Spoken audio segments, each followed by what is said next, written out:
بسم اللہ الرحمن الرحیم۔ تین شخصیتیں ایسی ہیں جن کا ان کے نام کے ساتھ قرآن مجید میں ذکر خیر ہوا ہے اور جن کا شمار غیر انبیاء میں ہوتا ہے۔ حضرت لقمان، حضرت طالوت، حضرت ذوالقرنین۔ ان میں درجہ اول حضرت لقمان کو حاصل ہے، اس لیے کہ مکمل سورہ ہی حضرت لقمان کے نام سے ہے۔ دوسرے یہ کہ سورہ کا دوسرا رکوع حضرت لقمان کی نصیحتوں پر مشتمل ہے۔ آپ کی نصیحتوں کی اللہ تعالیٰ نے اس طرح قدر افزائی کی کہ ایک مکمل صورت ہی آپ کے نام سے قرآن مجید میں تعریف و تحسین کے ساتھ جگہ پا گئی۔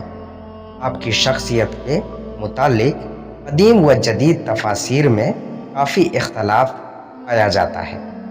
ہم اگر حضرت لقمان کی نصیحتوں پر قرآنی آیات کی روشنی میں غور کریں تو پتہ چلتا ہے کہ حضرت لقمان یمن میں ایک قبیلہ کے سردار تھے۔ اپنی ضعیف العمر میں آپ نے اپنی سرداری اپنے بیٹے کو منتقل فرماتے وقت وہ نصیحتیں فرمائی۔ پہلی نصیحت تھی، بیٹا نماز قائم کر۔ اولیاء اللہ کی پہلی پہچان یہ ہے کہ وہ نماز کے پابند ہوتے ہیں اور اپنی اولاد کو بھی اس کی تلقین و تاکید کرتے ہیں۔ دوسری نصیحت تھی، اور جو مصیبت بھی پڑے اس پر صبر کر۔ یہ وہ باتیں ہیں جن کی بڑی تاکید کی گئی ہے۔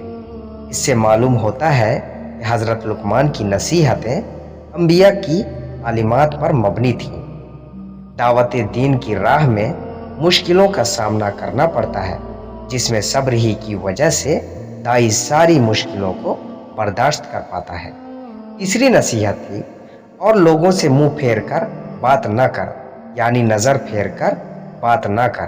حضرت لقمان نے اپنے بیٹے کو یہ نصیحت اس تناظر میں فرمائی کہ اقتدار پر فائز شخص کا مزاج کچھ ایسا بن جاتا ہے کہ جب کوئی مجبور و بے سہارا آدمی اس سے بات کرنا چاہتا ہے، وہ شخص نظر ملائے بغیر دوسری طرف رخ پھیر لیتا ہے اور ایسا تاثر دیتا ہے جیسا کہ اس آدمی سے نظر ملانا بھی اس کے منصب سے بروتر ہے۔ اس مزاج سے بچنے کے لیے حضرت لقمان نے فرمایا کہ لوگوں سے منہ پھیر کر بات نہ کر۔ اس نصیحت سے یہ سبق ملتا ہے کہ لوگوں سے نظر ملا کر بات کرنا چاہیے۔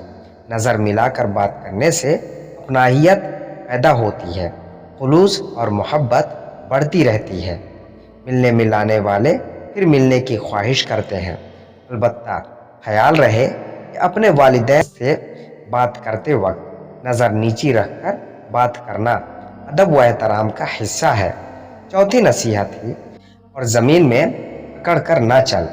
اکڑ کر چلنا بھی کبر و غرور کی علامت ہے۔ آدمی کی چال اس کی شخصیت کی عکاسی کرتی ہے۔ دیکھنے والا سمجھ جاتا ہے کہ اکڑ پن کی چال میں کس بات کا غرور و تکبر چھپا ہوا ہے۔ آدمی کی چال میں اکڑ اور اتراہٹ کی شان لازماً اسی وقت پیدا ہوتی ہے جب اس کے دماغ میں تکبر کی ہوا بھر جاتی ہے۔ تو ایسی چال جو کبر و غرور سے بھری ہو، اس کو نہ اپنانے کے لیے حضرت لقمان نے اپنے بیٹے کو تاکید فرمائی۔ سیاسی برتری کا پندار رکھنے والے شخص کا مزاج بن جاتا ہے کہ وہ اپنی چال سے لوگوں کو مرعوب کرے۔ پانچویں نصیحت تھی، اللہ کسی خود پسند اور فخر جتانے والے شخص کو پسند نہیں کرتا۔ خود پسندی یعنی آدمی کا خود اپنے اوپر فریفتہ ہونا، اس کو حضور اکرم صلی اللہ علیہ وسلم کے ارشاد کے مطابق تین بڑی مہلت چیزوں میں سب سے زیادہ مہلت شمار کیا گیا ہے۔